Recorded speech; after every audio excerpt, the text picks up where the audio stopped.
Welcome back. You made it. Yeah, you made it through the slug of the last one. Just kidding. No, I think it was good content. It was good content.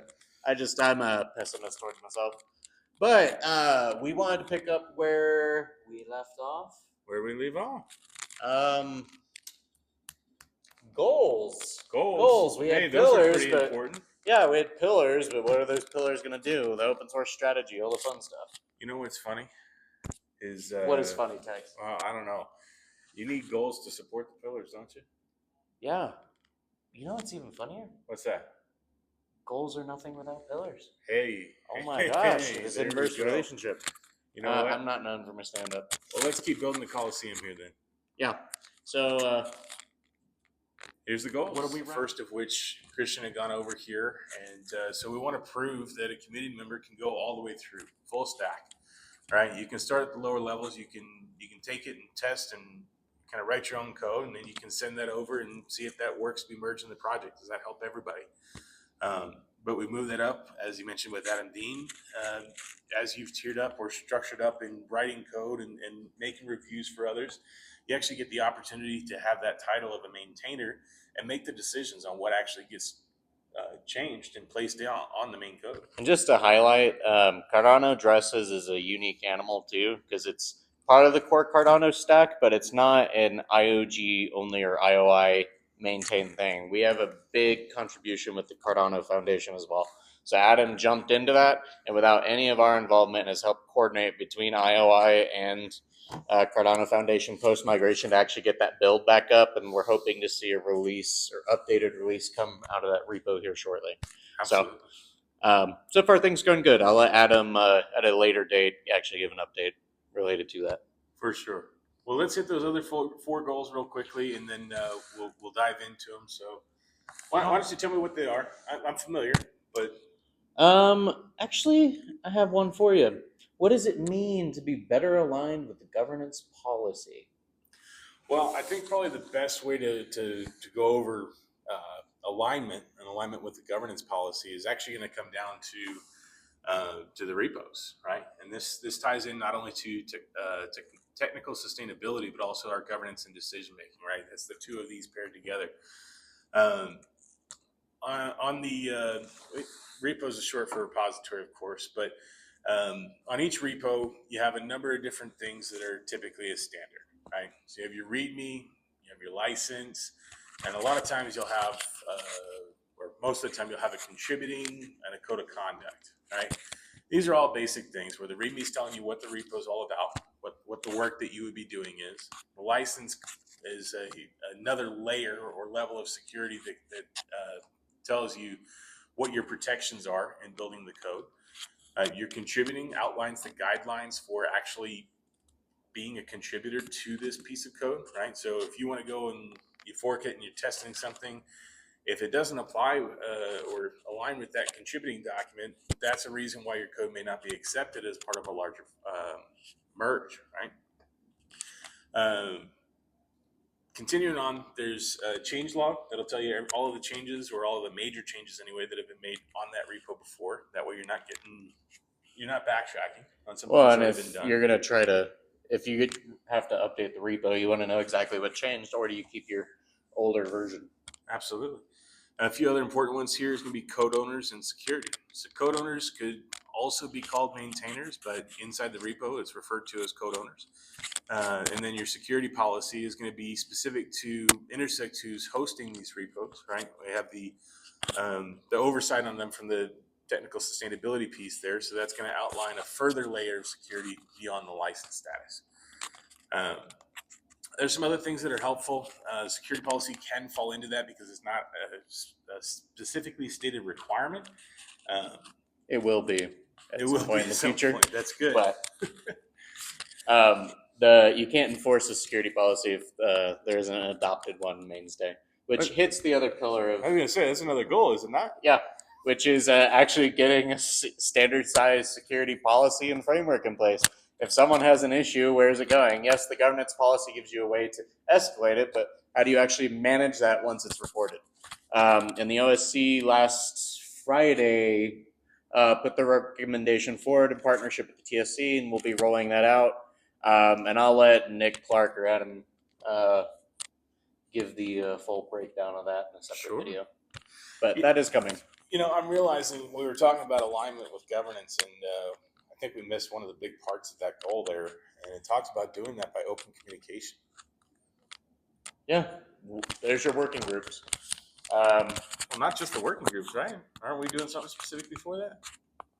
I can remind you. Go for it. Everything. Well, for those that aren't familiar, we are working with an open source software. It's called Bitergia. And this actually gives a great insight to the different work that's going on inside of our repositories. So the open communication aspect, at least as far as how we as the open source office and by proxy the open source committee is facilitating, we're able to actually see what the timeline is for, someone apologize for how granular we get, but it's all an imperative here. So if somebody forks it over, they're running tests and they hit a brick wall per se, right? They can go back to the repo and they can file this down as an issue, okay? And the issue says, hey, I tried to do this action or I tried to add this piece on my own line of code and it didn't work, right? Is there something broken on another part of the chain? Is there something that I did wrong from a syntax perspective? It's a really easy, worry-free way, if you will, that a contributor from the community can go in and ask those questions. Once those have been resolved, that turns into a pull request, which eventually is going to be merged by a maintainer. So a little bit more of we'll constantly go through like a full step process every time we mention something here. But long story short, the Bitergia software helps us to actually see, hey, how long has an issue been open, right? So whether this falls back on the maintainers or the rest of the technical working group assigned to that core project, hey, we've got issues that have been open for, I don't know, more than a week, as much as a month, or even a couple of months. We got an opportunity to dive right down into that and see, looks like there's an issue, right? Is this a bigger issue that we can't control because it's something that's broken larger or in a different place down the chain? Or is this just something where we need to encourage more participation there? But we do format and with a lot of other information, including active and contributors, right? Or the most active and newly active contributors. This is all formatted in our Bitergia report, which is actually also available on the Open Source Committee page. And we'll continue to develop, especially as we finalize the footprint analysis. Yep. And the footprint analysis is to come. That's a AMN secret to be released at that point in time. But this actually lines up with the whole project thing, which has been my pet peeve since we started open source. Because if you look at other foundations, they have a whole bunch of stuff related to project process management, incubation, life cycles. And Bitergia is kind of the door into that. And so Bitergia also allows us to see the health of a repository, the past history, contribution rates, is it attracting main active contributors, etc. What's the breakout of our community, stuff like that. And we're working on getting a public version of that for everybody. The reason the report was late is because first we had to figure out how to pull a report and make it work. So, but now that we have that down, hey, we're making progress. Q3, everybody. It's going to be a golden time. But going back to that project piece, that's the other goal we have here, which is actually being able to categorize and assign projects to a project lifecycle framework, which also last Friday got implemented. And so what that does is it actually classifies projects into what I call 3 overall stages. You have one phase, which is broken into 3 sections, which is kind of your project growth cycle, which is where you have new, growth period, and then mature, or incubating, growth, and mature. Incubating are new projects or young projects that just come in. They need adoption, they need best practice, they need all kinds of support and guidance. Then they move into the growth phase when they get a little bit more mature along the road, and that's when more resources and more specific advanced guidance can be given to them. And then they become a mature project, and that can go into many categories, and whether it's an open source library tool and or potentially a product that leads into a business side of things or stuff like that. And that opens up different roads to that later on. But the other side of that is the other 2, which is deprecating and I think dead? I'm quoting my knowledge on this. But either way, It basically, or remediating and I think. So basically, if a project is dying, you fall into this remediation phase where if Bitergia just let us know that the contributor base went from 100 commits last month to absolutely none for the past year, That'd be a problem. that red flags everything. Actually, my timeline didn't make sense there, but you get the point. Basically, it needs help. And so that's where it flags our office and the open source committee to help that project thrive. And we do some steps to help bring them back to green. And if that doesn't succeed and there's no community interest and membership doesn't care and the maintainers have walked away, then that's where we either deprecate it or turn it into a public archive. So that's kind of the highlight of that. I think we can reel this back in for a second because we're missing another goal. Ooh. Yeah. Are we? Well, yeah, we're trying to increase diversity with the maintainers. What is the fifth goal? Trying to get some community participation. There's still one we haven't talked about. Okay. What is it? So we'll leave that one out. Yeah, they're a little shy. What is that fifth goal? The fifth goal. I was still on the fourth one. Listen, two, man. Fourth. Okay. I am over my head. Anyway, so what I was talking about is that we're trying to increase the diversity of the maintainers. Oh, we briefly mentioned that before. Yeah, but I mean, we can't loop two goals into one that way. We got to talk about the details. So I know there's a mention about, IOG and IOI. That's where this came from, right? But our opportunities here through open communication, through this reporting, through the project lifecycle framework, by presenting all of this and showing the data, we want that to come back to the community. You guys get an opportunity to tell us, yes, this works. No, this doesn't work. And more specifically, if you're one of those special ones in the community where you just want to code, absolutely pick something that is coming down. And guess what? If it's got no more relevancy, then we let it follow along that life cycle process, right? But if it is still relevant to you, or if it's something that still needs to be built out, that's your perfect opportunity to start from the coding perspective, move up to that maintainer level, and we'll look to push, I wouldn't say as many, right? Because we'll keep those maintainers at a level set. But we do want to differentiate so that we're not just going off of the core build. Completely. And that goes back to what we mentioned with the policy working group, which is where we are defining what the role of a maintainer is in that contribution ladder. Because the thing is, even maintainership is a wonderful thing, but it also has security risks and things like that, a KYC in its sorts of who takes that role. Yes, we want to open up the door so it's not just like the people who built the code base are the ones maintaining it. So actually bringing that diversification, that contribution ladder will set a standard process for an expectation of how this is what you should do in order to eventually get to that role. Obviously, if you are engaged in one repo and have no correlation to another project team, I wouldn't expect to be a maintainer on there just by following the process. You need to engage with them, and ultimately at the end, it's that whole working group that votes to kind of calibrate and accept that. Ready for the last one? What's the last one? Go ahead. Well, actually, it's the first one. Really? Yeah. Oh yeah, the nice pretty bow that ties everything together. It does. No, I'm glad we kind of went over this last, right? So as we talked about in the beginning, one of those first pillars or focuses of the strategy right now is that technical sustainability. Well, we want to increase sustainability, but we also want to keep a mind on risk mitigation as we're going through our projects, right? So if we just open this up to the community and we said, hey, anybody that knows XYZ level of code, or if you've made just one commit, hey, let's make you a maintainer. That's not mitigating risk very well. Completely.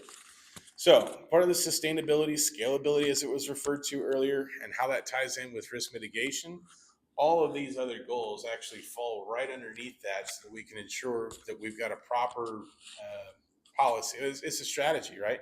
But proper policies moving forward for better, more effective, stronger development. I think you just hit the very last one, actually. Sprinkle in there. Even though we kind of talked about it, which is making Cardano truly open source or efficiently open source and assessing that. We're hitting sub bullets of the same goals, but we're just reiterating every single word in there was chosen properly, and it was a lot of deliberation among the open source committee because it highlights back to all those community concerns, and these are just 3 pillars of several categories on that list. So the strategy already has its evolution path. We tackle these, we move on to those. So do we round this out? Yeah, I'm already round as is, but Hey, let's keep that figure. So we rounded out what is open source, because I'm sure after a second video you're wondering, what are these guys talking about? Right? why is it relevant? Oh, it's extremely relevant. The thing is, Cardano is being built, and there's a desire from the Cardano community for it to be built in a decentralized nature. Everyone wants to have their opportunity to stick their fork on the plate, right? Get their own slice of cake, have their own, let's say that, maybe not recognition. Their own fork.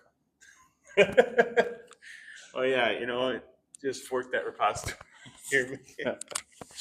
Anyway, no, but everyone wants their piece of the pie, right? Everyone wants to have an opportunity to grow up and develop in their own way. And one of the best ways that it's seen by the community is to have this decentralization from the top down. So the strategy focused on being decentralized. The governance, it focuses on decentralization at each and every step in the process. All of these policies, or I say frameworks, right? There's so many different names for these documents, but if it's basically like we have to go and rewrite decentralization at the top of each page and then read back through it and kind of re-edit as needed to ensure that not only does it align with governance, not only does it align with community desires, but is it actually applicable to a decentralized community? Absolutely. And if it's something that you have an issue with, or if it bugs you, you can request to pull that back to maintain this. I'm really trying hard on that pun. I'm just going to drop it. But you can request to maintain that open source is valid. And essentially, most people always think open source, it's completely volunteer this, volunteer that, kind of there's scrutiny stuff with it.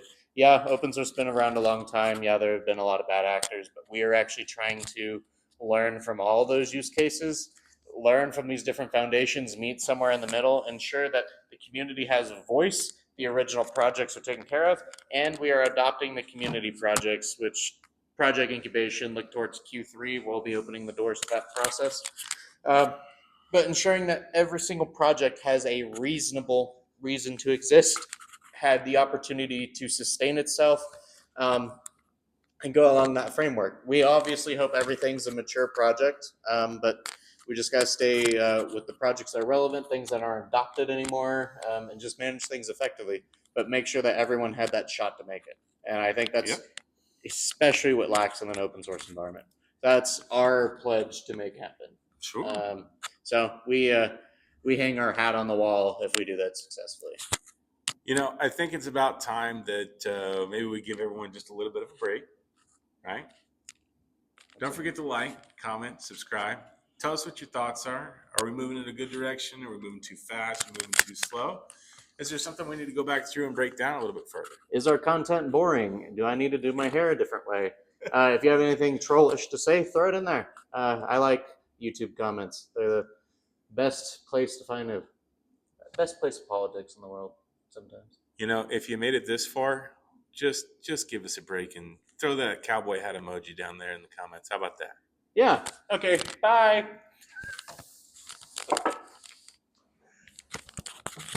That one's going to be 30 minutes. Oh, welcome back. Just kidding. I'll make the text to get here. You suck. Put that in the recording. Hi, welcome back. I'm Welcome. an obnoxious guy called that open source guy on Discord. And is it that or is it dat? Dat.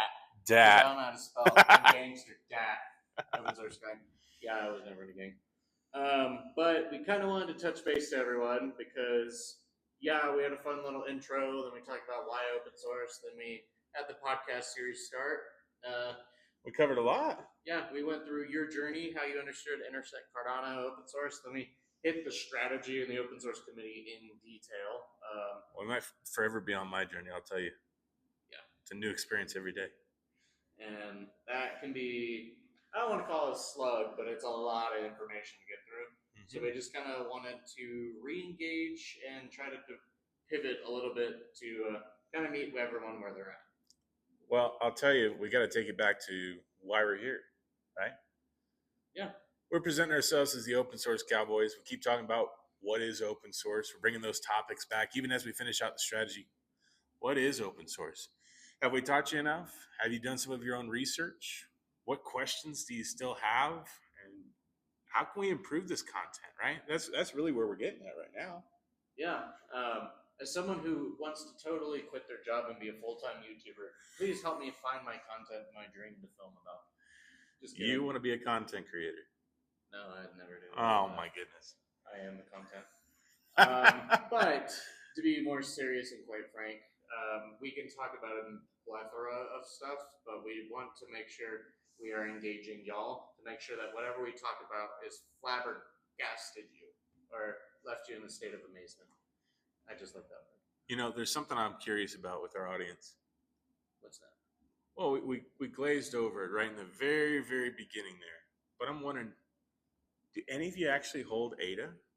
How invested are you in the Cardano community? And it's not to say that you have to be, right? It's just, have you poked around? Have you chosen to invest?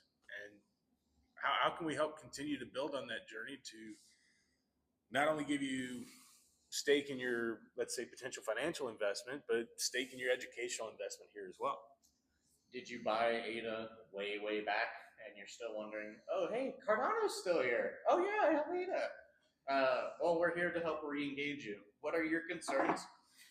We mentioned previous episodes, we're at Consensus 2024. We heard everyone, basically, people who are active builders, people who want to start a business, people who are like, what? Cardano's still here? Why haven't the price of ADA gone up? That's a separate conversation. But the work we're all doing is going to lead to all the benefits for everybody. And so we're here to meet y'all where you're at, help curate, answer questions. We can even do a live. Gosh, no, I am a YouTuber. Live? You want to go live? We can do a streaming session. They're going to light us up, I'll tell you what. Yeah, choose a good venue. You know what, though? I think it's important you mentioned Consensus. There's a few different parties that I think these viewers might find pretty interesting. A few different parts. A few different people that came up to us, right? So it's not just so much anyone that's holding ADA or anyone that's, followed Cardano since it was, out and popular, but there were a number of different business partners that came by. Thought we had Microsoft, Chase, Army, various media groups. My favorite guy didn't disclose his project yet, but it was the most eye-opening conversation to me. His first thing is WTF, where is Cardano? What is Cardano doing? I have a project, I believe in your tech, and I want to build on Cardano, but no one's engaged with me. How do I get involved? I'm like, have you heard of Intersect? And so we're on that journey, and we're here to do that. But you just brought up a really great topic, and I think we may have mentioned this before as well, but here's another insight to it. Stay tuned in a future episode. We're going to talk some more about project support services, and that we're rolling those out in Q3. Ooh, that has been my pet child, by the way, in case anyone's curious. It is coming in Q3. It's been curated. It came from a list, curated, did closed focus groups. Well, there's a teaser on it. If you're in the Cardano Blockchain Infrastructure Alliance, they should have their recording on that going out soon. Yeah. But there's brief mention there. So, and I don't want to spoil anything. Well, yeah, no spoilers quite yet, but I guess we'll move on to maybe the most important question that we're looking at here, right? You may hold ADA, you may have followed Cardano, you may be interested to see what's going on, or you may just want to get a good kick out of these open source cowboys who think they know what they're doing. But are you a member of Intersect? Better yet, are you a member of Intersect and participating on the open source side? Hey, I have a special deal for you that for 1 million ADA, I might send you a pair of used boots. That's a high stake, man. You can at least call yourself a cowboy. No, but seriously, are you a member? We're here to make an impact, and the way you can be an associate and stay up to date, but the key point of here is that participation. And I think for a $10 entry barrier, there's not a reason to say no. Well, there's not a reason to say no when you can be an associate for free and just poke around and see what's going on. If you want to participate in what's going on, that's only asking for $10. But what's $10? I can spend $10 at the coffee shop personally. It's more than the Red Bull at my hotel. Oh my goodness. I make that joke because at consensus my Red Bull was $9.75, so I might as well be a member of Intersect for a year. But on a serious note, here's your opportunity to tell us exactly what's going on. Are we giving you the right content? What do we need to delve into more? Do you hold ADA? Have you just been following Cardano? How long have you been following Cardano? And are you a member of Intersect yet? And if not, why? And why haven't you liked and subscribed? Oh, and leave those comments too. Yeah. Did you come here from our LinkedIn or Twitter or someone else's repost because we're so popular? That's a great idea. Tell us where you came from. Yeah, I actually do want to build the demographics of our community. Obviously, we do have a big U.S.-centric base for Cardano, but the ironic thing is that isn't our biggest community. It's more global than people realize. So we kind of want to make sure that that gets reflected appropriately. And Well, until the next time, yeah, we look forward to hearing from you. and then until the next time. Yep. See y'all. Get wrangled. Bye.